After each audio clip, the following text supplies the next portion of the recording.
When you when you set up a massive road system, you kind of become dependent on the car, on the vehicle that's going to use it.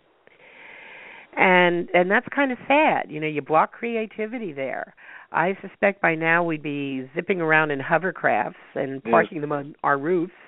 There's no question that they've if it weren't for the fact that we have this massive road system that we have to maintain.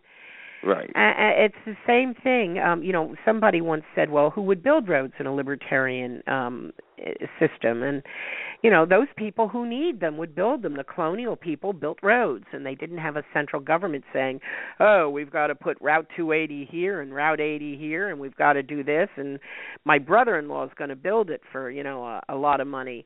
You didn't see that sort of stuff then, but we've never really had a free market in this country. Every time something goes wrong, the government blames it on the free market that doesn't exist. We've been a socialist system for a very long time, and it hasn't done us much good at all. And Kate, quick question from a person I just got a message from. He says, ask her what she thinks about what society would be like if there was no scarcity. That we have had false scarcity imposed to control economics. Yeah, I think we'd be post-scarcity by now.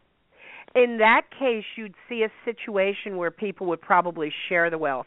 I think we were getting closer and closer to post-scarcity, but scarcity is something that's controlled by government. It's kind of like Murray Rothbard, dear Murray Rothbard, the father of modern libertarianism, thrown out of Ayn Rand's inner circle because he wouldn't divorce his Presbyterian wife, Joanne, and dear man, very funny man, miss him terribly. And he, used to talk about how the government screws up the marketplace, okay? Totally screws up the marketplace. There's no more need for buggy whips, but we can't let the buggy whip people not have a job anymore. So we have to send tax money to the buggy whip companies so they can continue producing something we have no need for just because we've got to keep those people in a job. And this isn't true. You know, the economy has to move where it has to move. And when you don't need buggy whips anymore, you have to move on to something else. You say, well, I have a talent with leather. Maybe I ought to make purses. Maybe I'll go to work for Gucci or something like that. You have to move on. That's what it's all about. That's going forward.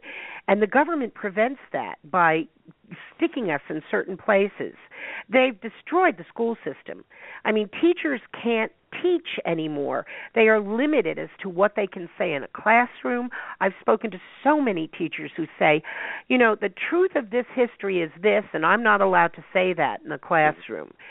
And kids are being badly, badly educated. This is why the homeschool kids are going way past the public school kids every day, because their parents are teaching them more. I think if government got out of the way, this country would be much further ahead than it is. In fact, Ralph did a study on that back when he was in college, because he did a lot of history in college before he became a libertarian lawyer. And one of the things he studied was the educational system.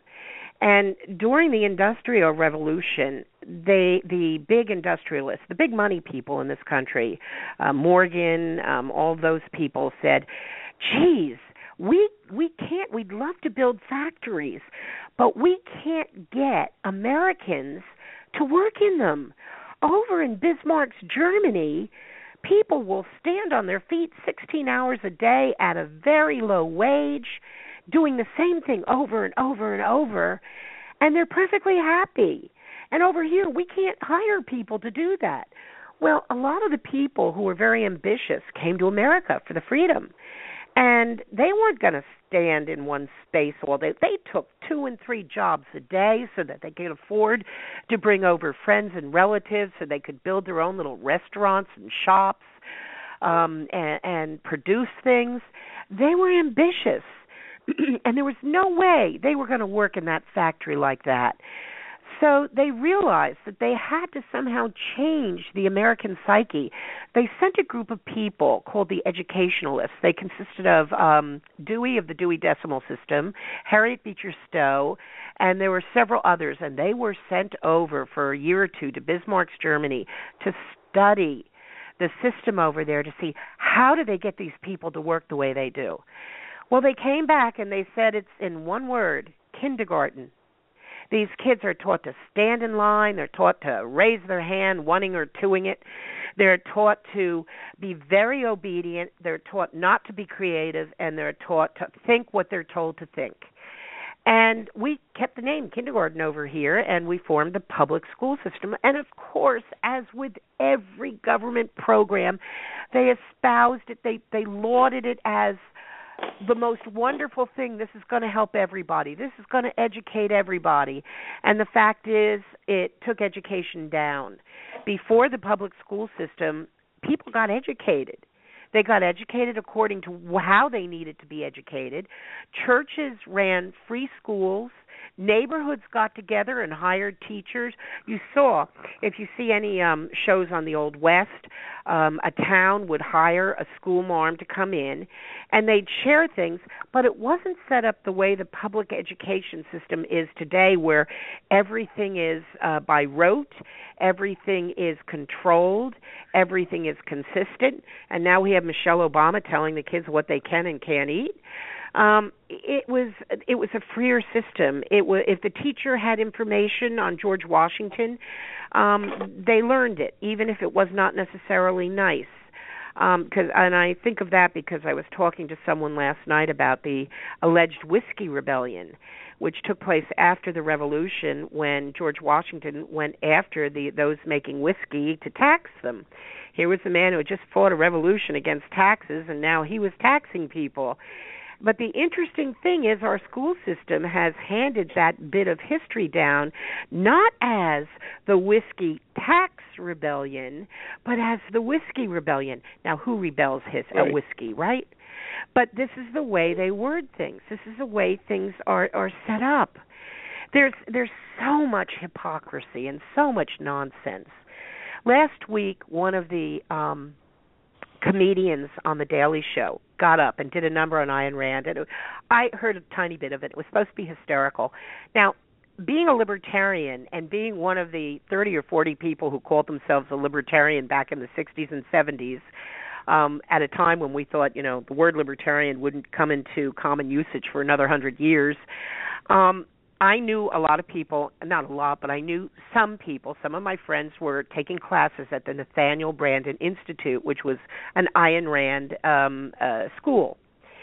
And so I went to some evening lectures with them on occasion. I did not consider myself an objectivist, a Randian objectivist, because while I did agree with her theories on the marketplace and on economics, she had very strict guidelines as to what a person should think and how they should feel and what they should like and dislike. She hated being referred to as a libertarian, and she constantly denied that. And she wasn't a libertarian. She had a very strict setup for what life should be and what it shouldn't be. But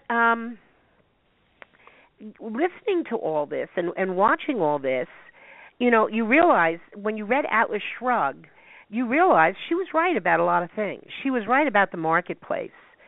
And people say, we have this corporate capitalism now and it's terrible. Well, Rand said the same thing. Yet you'll have these socialists who are criticizing this corporate capitalism that's going on, where the government and the big corporations are acting as one. You have them criticizing. They're also criticizing her.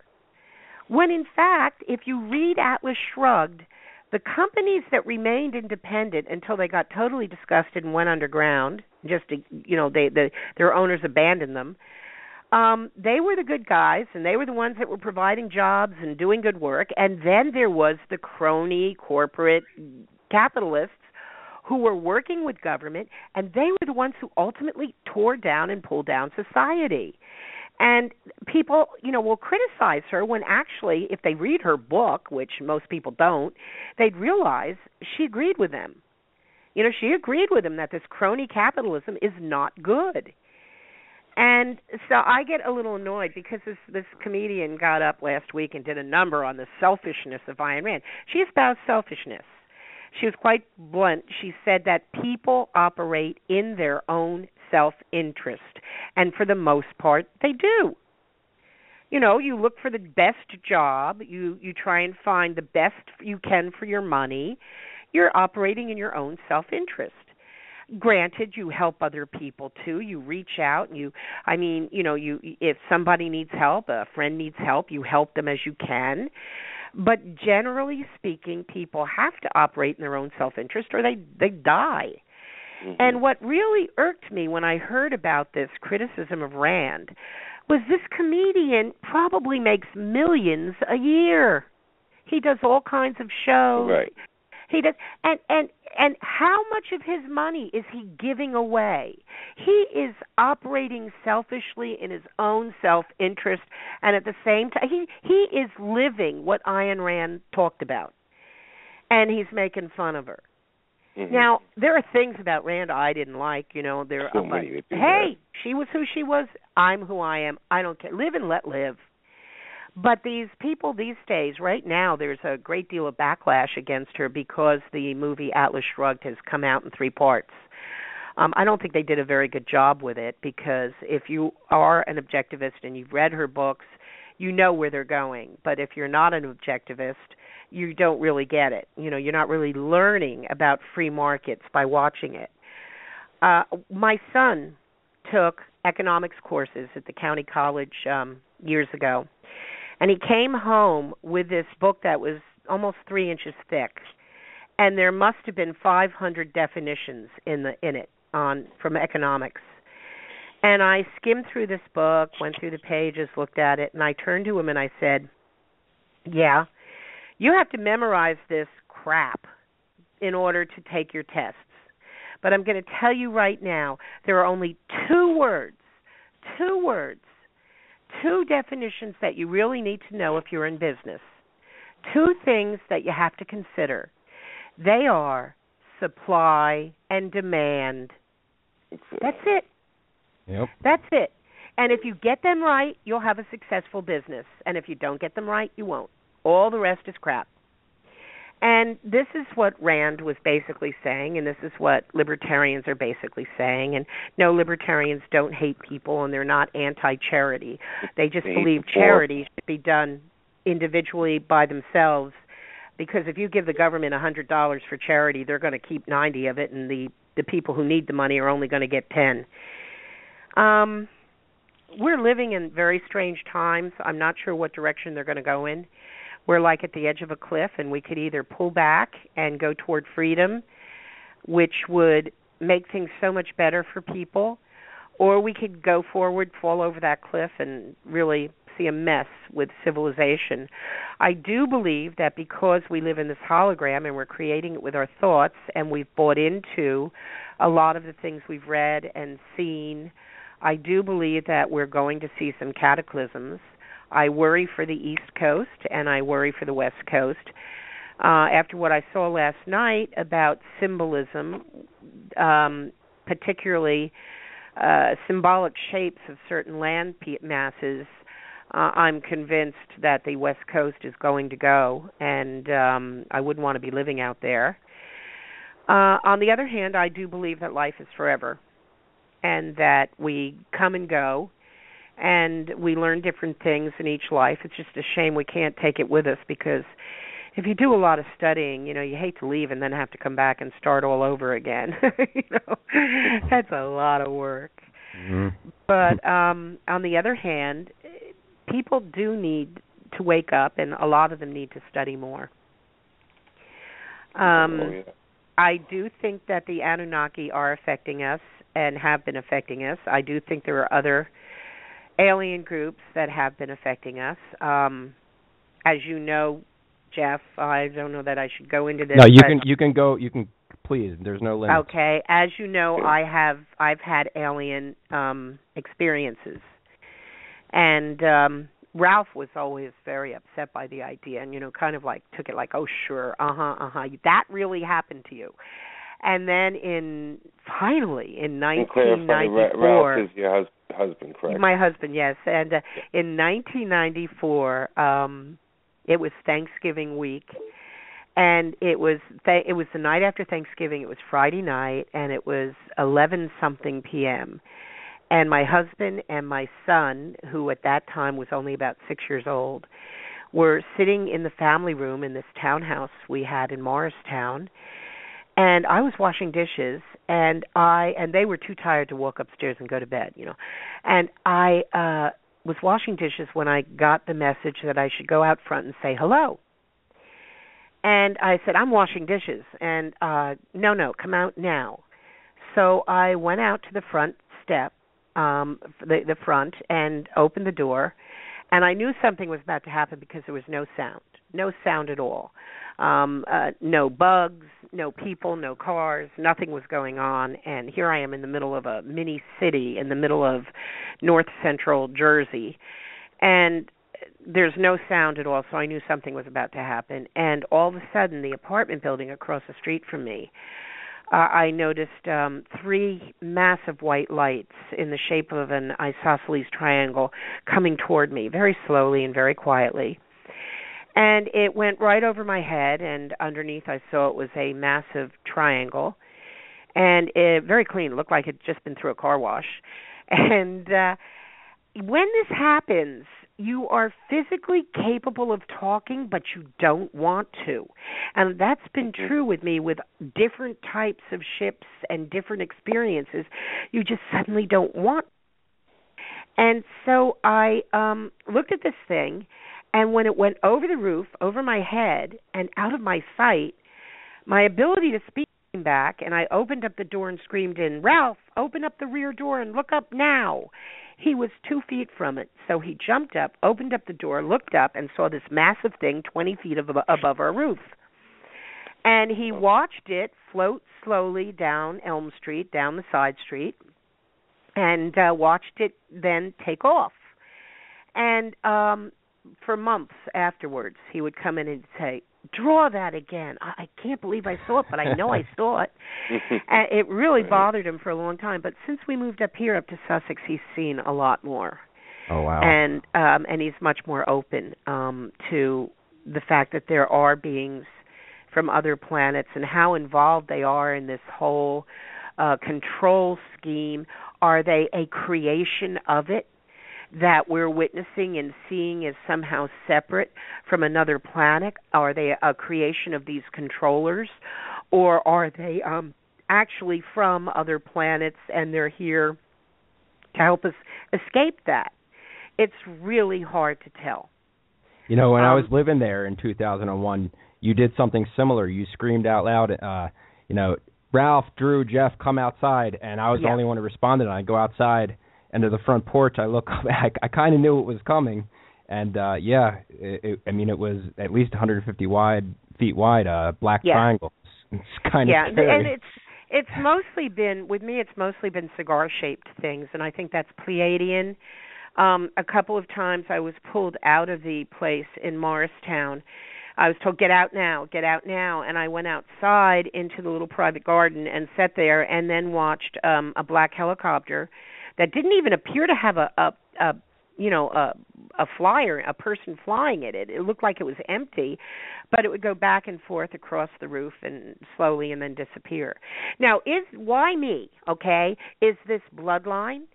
Is this something generational? Is it something that has maybe been because of past lives? I don't know. And you see this fairly regularly.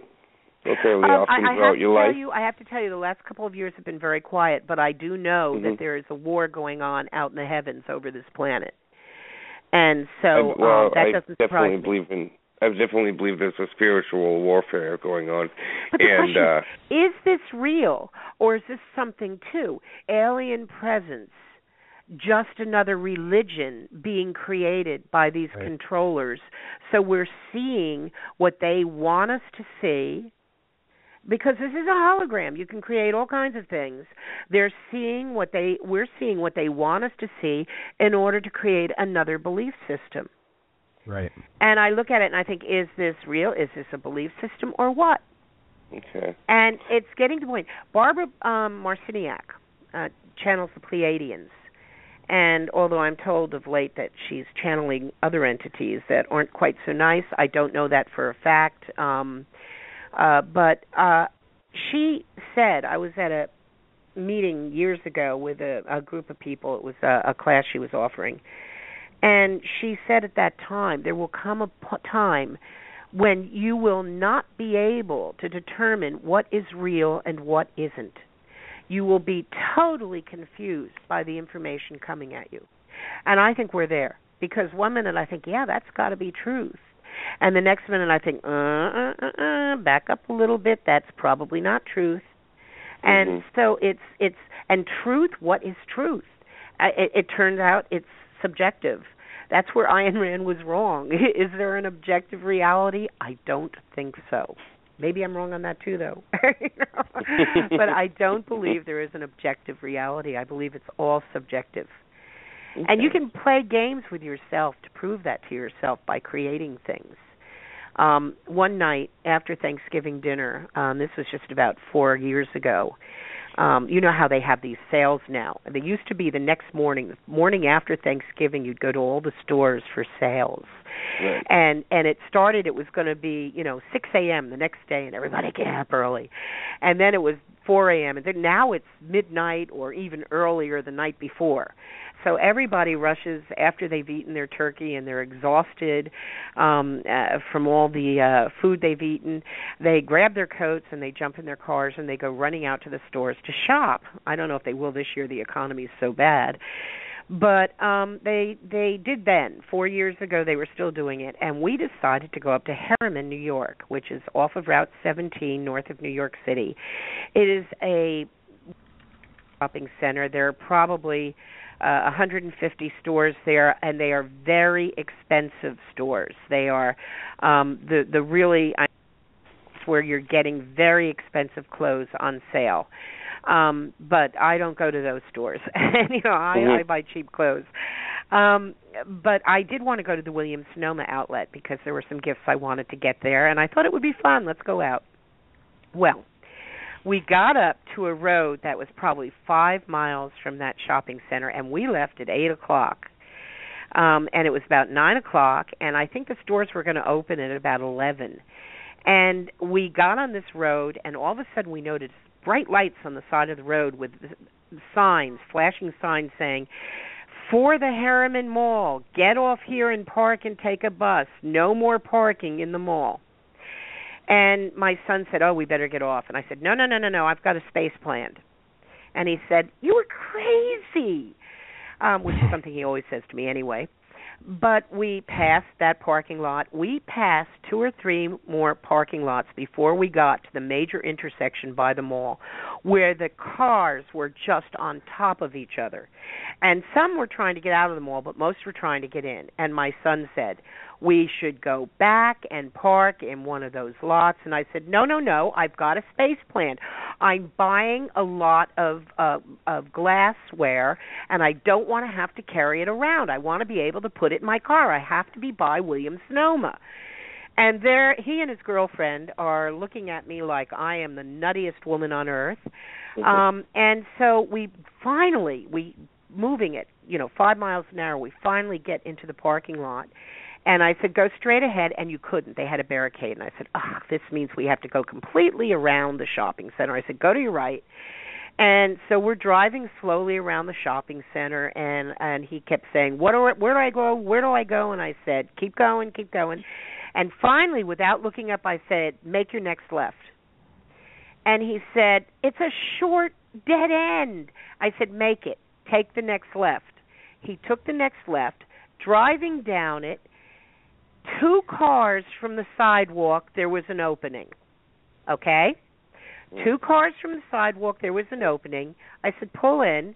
He is in shock. He pulls in, and I said, "Now look up. Are we near Williams-Sonoma?" Everyone looked up, and there was Williams-Sonoma. Now, how did I do that? I got in the right state of mind, and I set it up because all of this is a hologram. None of it's real.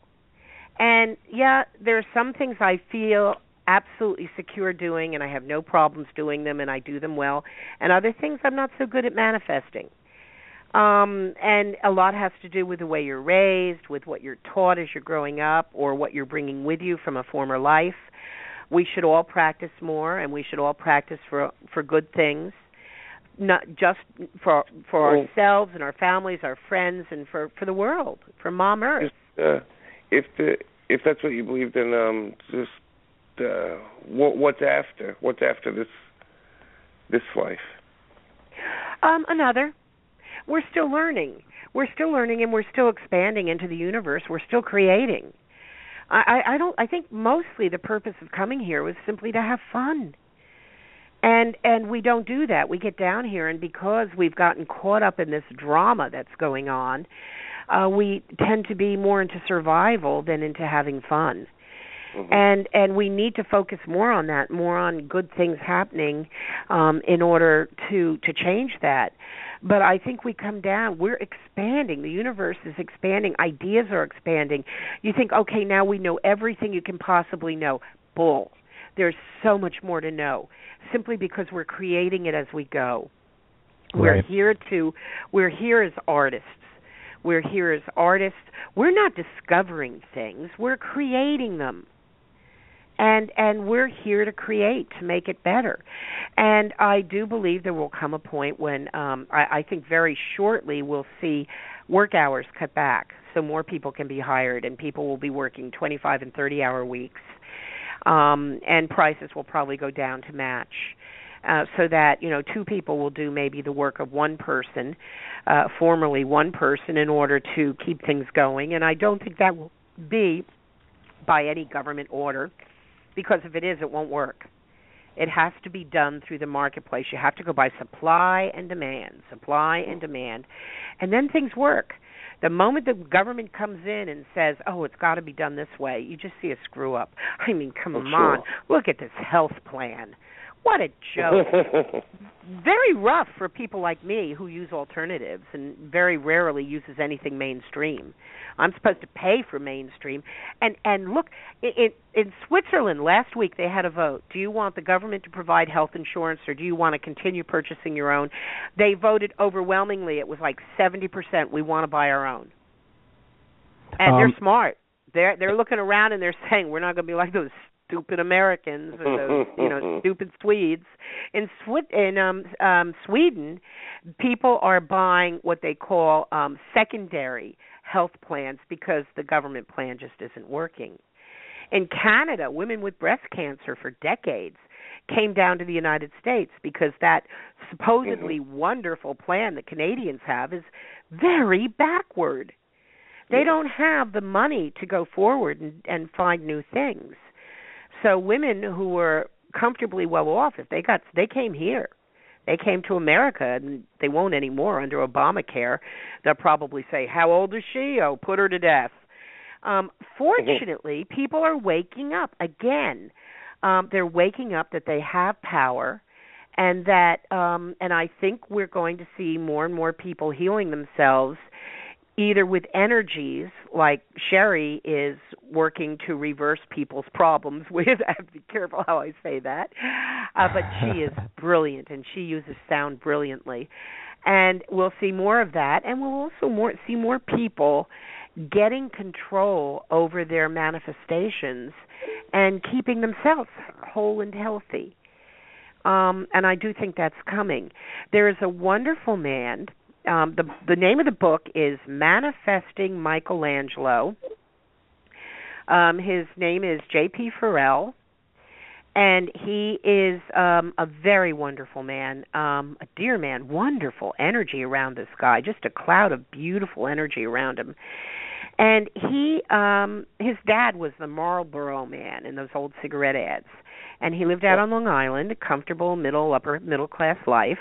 And he worked on Wall Street for a while, but he didn't feel fulfilled, and he wanted Kate, to do something. We've had Joseph Farrell on the show, I think, once or twice. Did you get him on the show? Yeah. Mm-hmm. Oh, that's wonderful. I didn't know that. We're working with him out in Princeton. He is setting up a center out there. And wait, are you talking about Joseph Farrell, the scientist, or the healer? The author. Of that book? Wait a minute. There are Joseph two Joseph Farrells, and they both write books. Joseph P. Farrell. Yeah, there are two of them, and they both write books. Was this the guy who's setting up a healing center in Princeton? He's a doctor. So, yeah, that's the one. No. Okay. The guy that's setting up the healing center in Princeton is an artist. Okay. The other one is a scientist and is into string theory and all kinds of unusual stuff. Great writer, wonderful writer. He's questioned things and brought them to the forefront. A lot of YouTubes on him, and but this one there's one tiny YouTube on. But this guy is opening up a center in Princeton. It's being worked on right now, and it's going to be a healing school where people come and they learn. It's very different from hands-on healing, but they learn how to use energies to heal people. And his track record is phenomenal. I mean, he literally, there was one case, they're going to be doing a series on this guy on Channel 13. There was one case where a young man who was born with a very mutilated face came to him, and this person is pictured in the book, and he had something like 20 or 25 operations, and he was only in his early 20s, and he still looked so bad that he wouldn't go out. And this man worked on him just a few times, bringing his face so much closer to normal that he started going out and feeling good about himself. And he is looking quite good now. Still has a little ways to go, but he's almost there. And a group of doctors decided to test him. And they took a woman who introduced them actually to him. And they put her on the table and they said, we're going to do something simple so that you can see how something simple works. And it's got to be exterior so you can see it happening. The doctors, and they were all plastic surgeons, hired a very good person to come in and videotape the entire thing. It's on tape. And they watched him change the shape of her face. And you hear the doctors on the tape saying, oh, my God, I don't believe this is happening. Right. Her whole nose is changing. Everything's moving. And all he does, he says he goes to source, and he goes back to creation, and he plays with the energies in the body and on the face, in her case, on her face. And he changes things. And he said anybody can do this, and this is what he intends to teach. So hopefully that school will be opening next year, and that'll be a wonderful thing because the more people wake up to their own power and their own abilities, the better off this planet's going to be. True that. And by the way, the planet is self-aware. Everybody out there, when you see Mom Earth being bombed or being, just horrible things happen, she's feeling it. She is self-aware. That I'll go into with you another time, but I'm sure and beyond a doubt that the planet is very self-aware. And Kate, can we take a quick 5-minute break? Give you absolutely. Okay, give you a few minutes. Okay, great, and we'll be right back because Chris, the host, he got locked off, but he's listening and he's got a couple questions I'll relay, and I have a question. No problem. So, okay, wonderful. Thanks. All right. Okay. Great.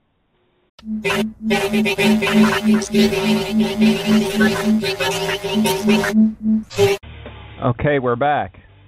Aunt Kate, are you still there? Okay, she'll be back in a minute. She is. I got her on mute. Hold on. Oh, okay, great. It's hard to control this from doing it from my phone and doing all this other stuff. So. Yeah. Kind of a pain in the ass, but we're back with our guest, and I'm here, guys. I'm here. I'm back. Yeah, welcome back. Okay. I'm here. Good. Everybody's here now. Okay. What direction did you want to go?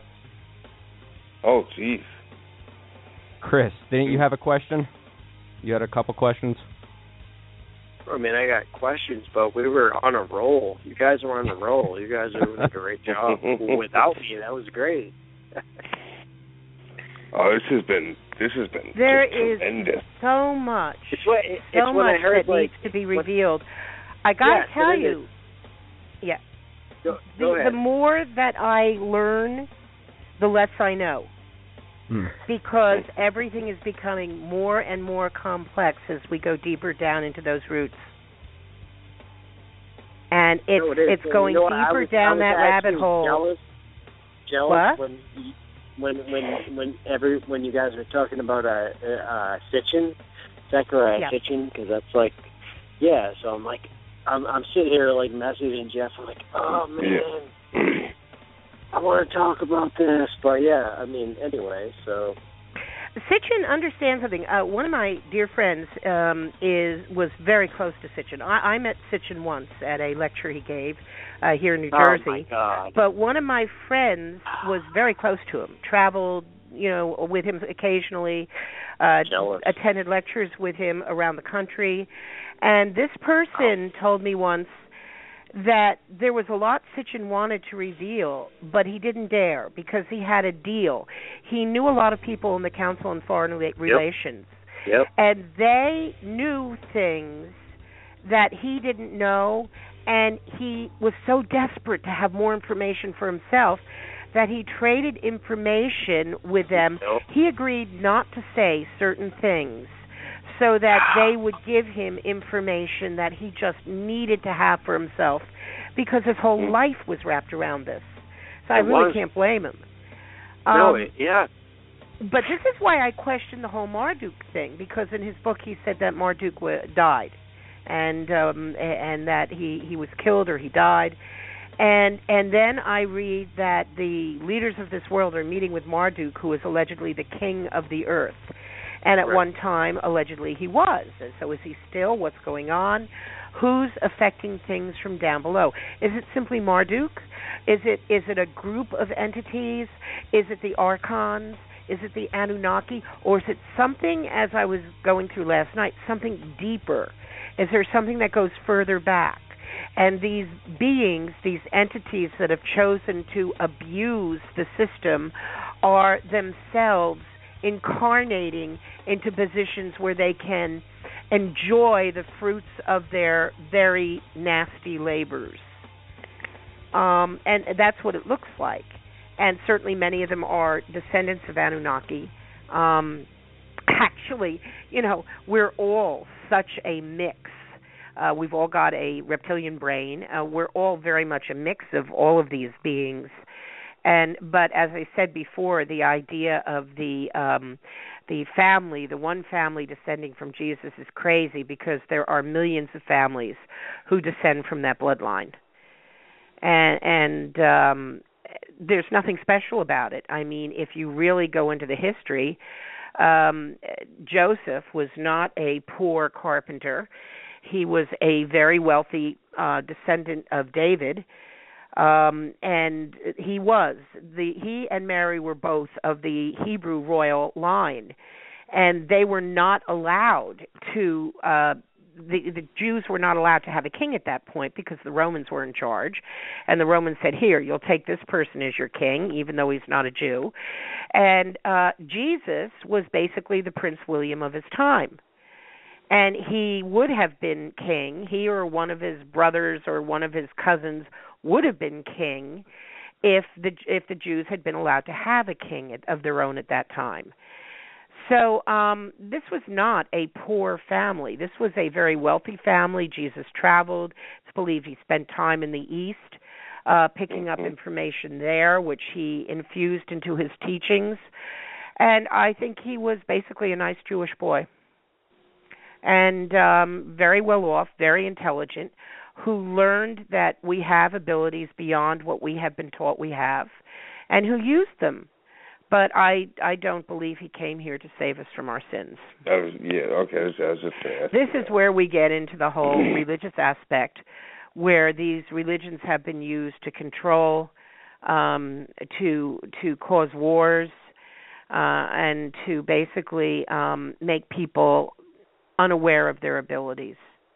And that's where I think that Jesus was a wonderful teacher. I think that what he said in the Bible, however much of it is true, because these books have been changed so much over the years.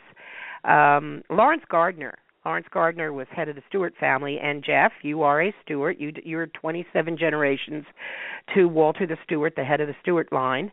And Lawrence Gardner talks a lot about, in his books, in various books, he talks a lot about the language changes over the millennia and how things are interpreted today in religious circles aren't what was meant in the original writings. And that can be very upsetting to Jews and Christians alike, because it kind of negates some of their claims. For instance, Mary, according to Lawrence Gardner, is referred to in the original Aramaic as a young woman.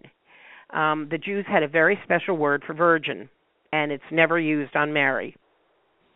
And they talk constantly about Jesus being the son of, his father, Joseph. And Joseph had the most direct royal line. And so it would have made sense. I believe Jesus very much was Joseph's son. And I believe that they may have been influenced by some alien influence, and that Mary may have even been visited and have been affected in some way by an alien influence. There are some who claim that Jesus was an Anunnaki who was inserted down here by Enki, because Enki felt that Enlil was bringing too much negativity to the earth, had brought too much negativity to the earth, and he wanted to bring something positive and loving to the earth. I don't know. The more I learn, the less I know. I just store it away. I have files and files and thousands of books, and I am a persistent and constant student. And yes, probably 90% of what I hear I throw right out the window.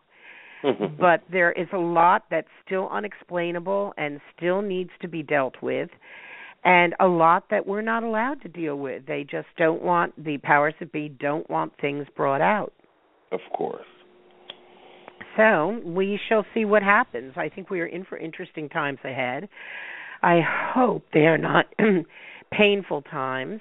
Have you all in the last few days seen what happened with the Georgia Guidestones? Oh, yeah. Yes. We talked about it on last Thursday night show, yeah. Okay. Did you see the way the man took the stone down, the cornerstone out of the Guidestones? There's a video of it. Did you see that video? Wow, I didn't see this. No. Okay, I'll forward that to you, Jeff. Okay. There is a video, and boy, I'll tell you, I watched this and I said, oh my God, how ridiculous. First, you see a group of 7 or 8 people standing around about 20 feet from the Guidestones, and they're glancing at the camera. Someone's videotaping it. But these are not people who are curious about the Guidestones, because if they were, they'd be all over those Guidestones, looking at them with magnifying glasses and trying to figure out who actually did these, who got away with this. They'd be asking all kinds of questions. They'd be talking among themselves. Instead, they looked like they were waiting for something. And lo and behold, a long white pickup truck pulls up, and a middle-aged man with a paunch gets out of it. He's smiling. He looks very nice. And he carries a ladder and a box of tools over to the stones. And he puts the ladder against the stones, and he gets up with a chisel and a hammer, and he hammers out that cornerstone. And you could see 2014 on it before. And he takes it down, he throws it down, and then he climbs down off the ladder. In the meantime, people are kind of looking at it, but he goes over, he takes it. He kneels down with one knee up and one knee down in a very uncomfortable position for what he's about to do. But that was important.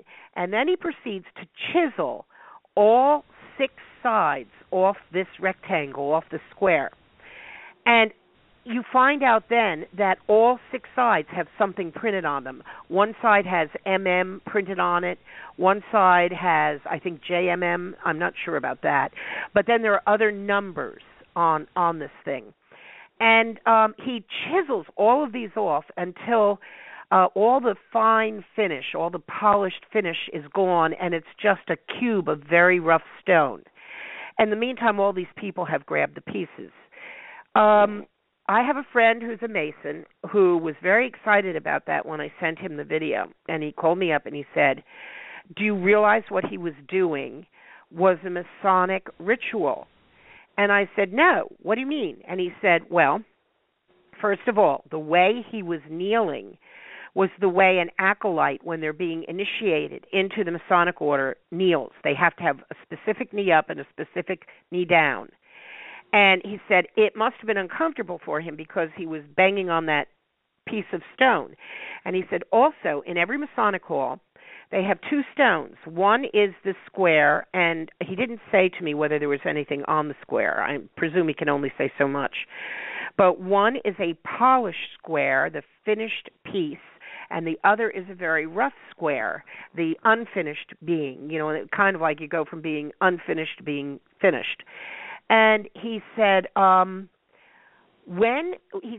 he was doing in taking that down, he said he was knocking off the date, he was knocking off all those numbers and taking it back to its rustic form.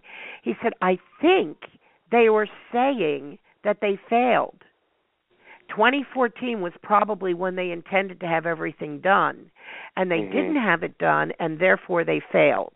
And they have to start over. They have to go back to the rustic shape and start over. Now, that's very logical, but I'm not sure. I am not sure what's going on, because I also believe and have heard from a lot of good authorities over the years that there are several timelines paralleling each other and coming together at this time. And basically there are 3 that are mostly talked about. Allegedly the other 2 are in worse condition than ours. I don't know if that's possible. Right. Wow. Allegedly they are. And if they were coming together, chances are we would have to experience some more not so nice things as they come together until things smooth out. Now, did that taking down of that stone have to do with the timelines coming together and things being different?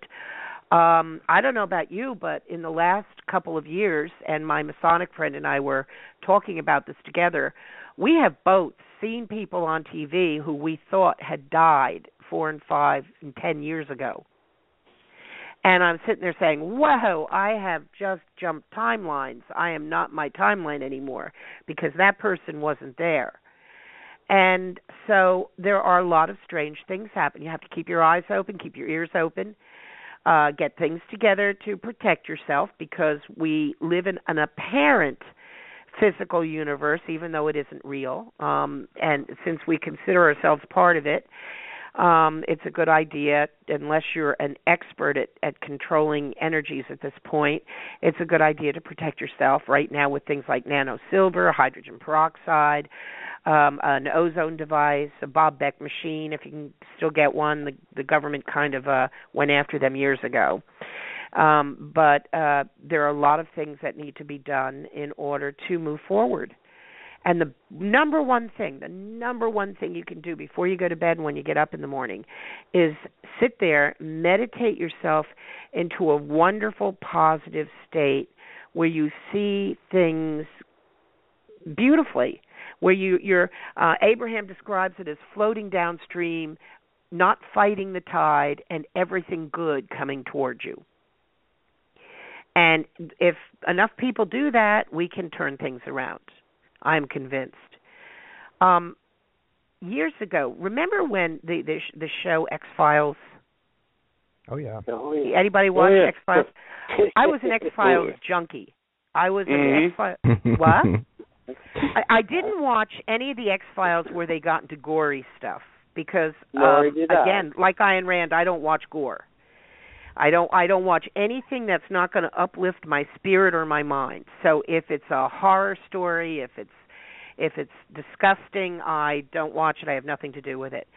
And but I did watch the alien ones because I knew that they always reveal information, and I felt like there might be more information and more knowledge coming out of these.